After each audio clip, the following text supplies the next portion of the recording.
Hey all my Crimsonites, and welcome to the Crimson Cure channel, where we embrace our femininity, increase our womanly value, and celebrate our brothers. So join me on our feminine journey to learn, heal, and grow.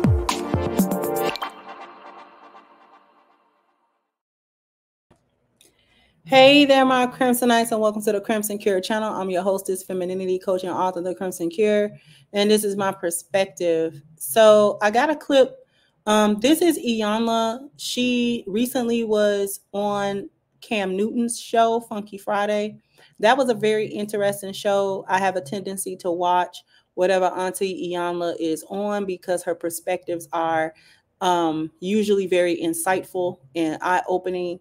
One of the things that I appreciate about her is that she holds herself accountable, not only for, praising herself and saying what she overcame, but also where her faults and flaws were and how she fell short.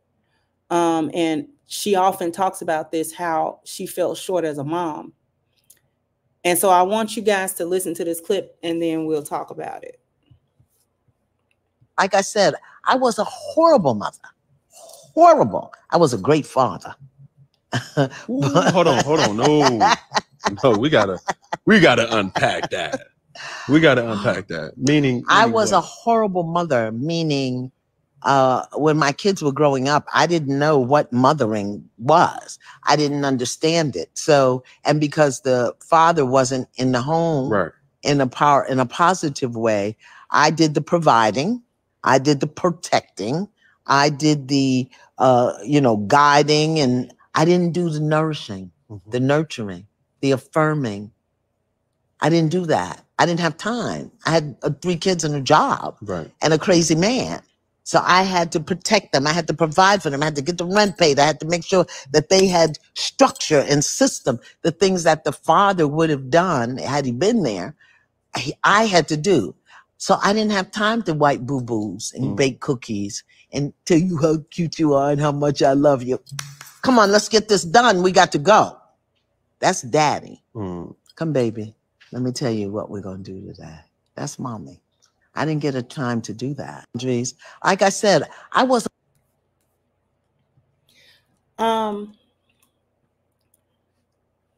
She just told the absolute truth of single motherhood, that so many of these women say it and don't say it, or they say it and they glorify it and they beat their chests about it, having done it. But what you won't hear so many women say is how she opened it up. I was actually a horrible mom. I wasn't a good mother. Yes, did I make sure that my children had what they needed to the capacity that I could provide it for them? Yes.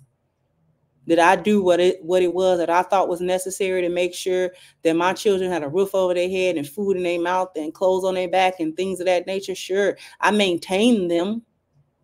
I disciplined them. I was the authority figure over them, but I wasn't the nurturer.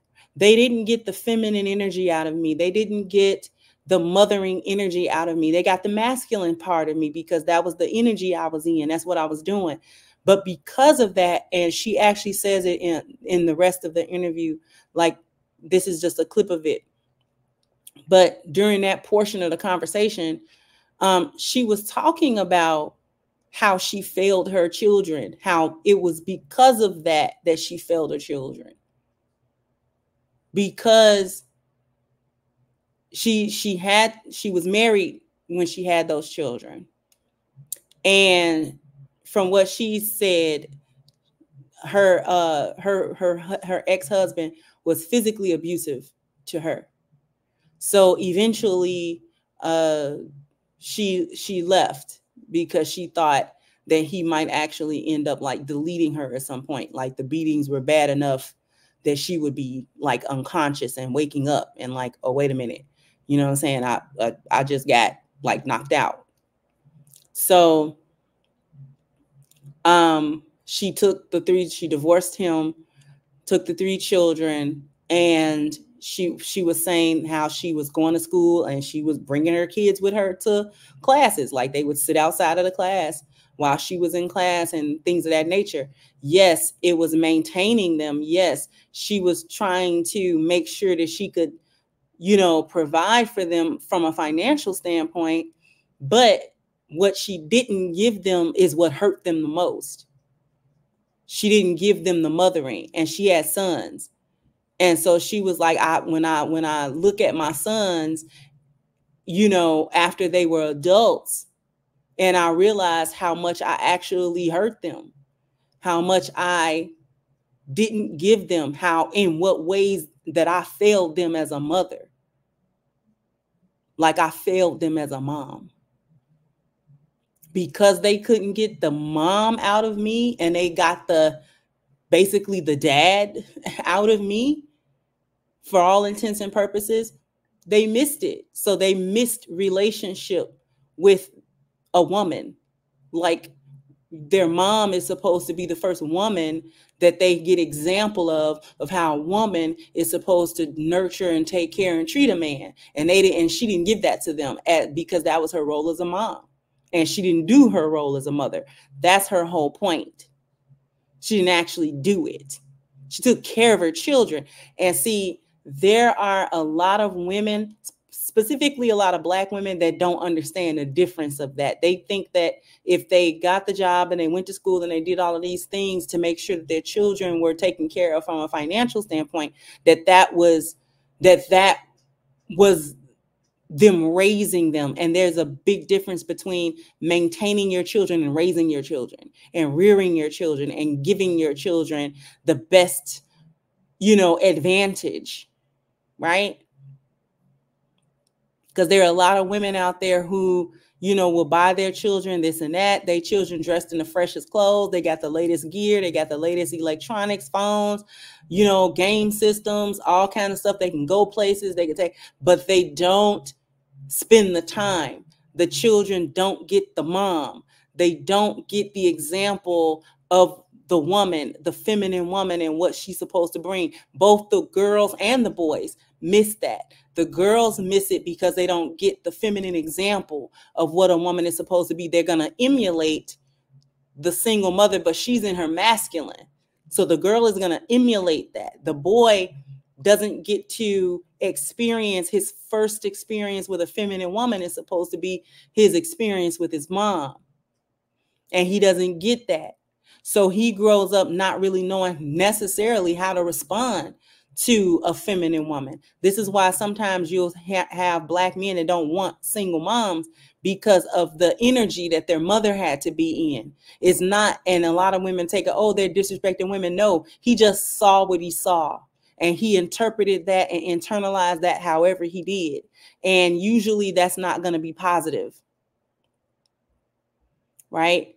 It's not going to be a positive thing for him. He's going to remember the masculine energy, and he's not going to want to invite that same energy into his romantic life. The girl, on the other hand, is going to emulate what her mother did, and a man isn't going to want to invite her masculine energy into his romantic life. So she's not going to be able to connect with men in a way that she really needs to connect with them, because she didn't have the feminine example for real. Her mom was there. Yes, she was there. She was present. But present doing what? And this is where a lot of the criticism comes from with single mothers.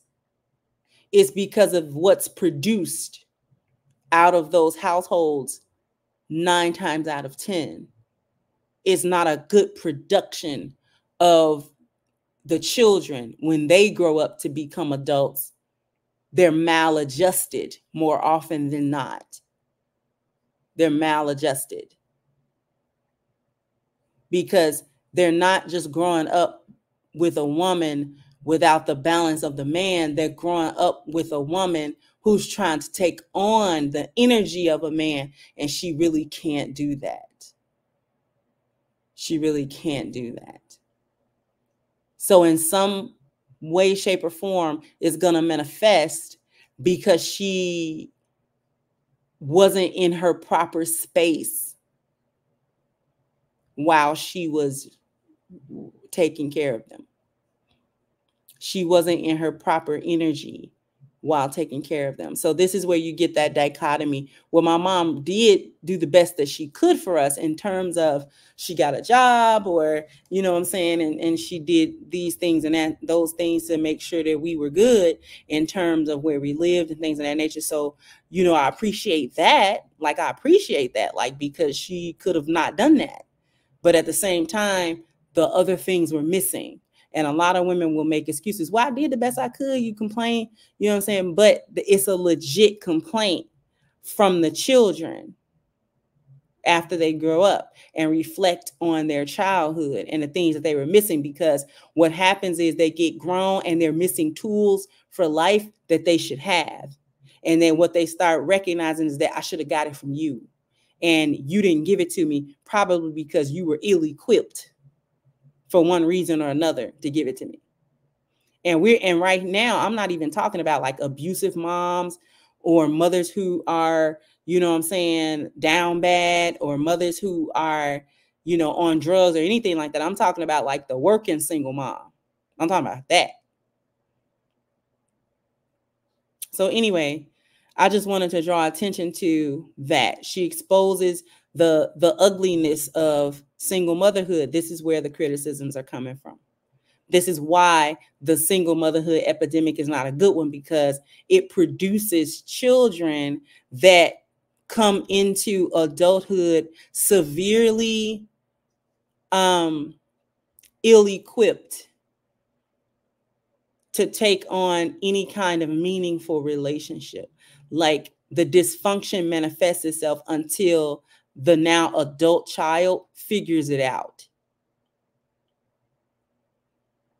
And in the meantime, of them figuring it out, they probably hurt somebody else in the meantime. And so it spreads.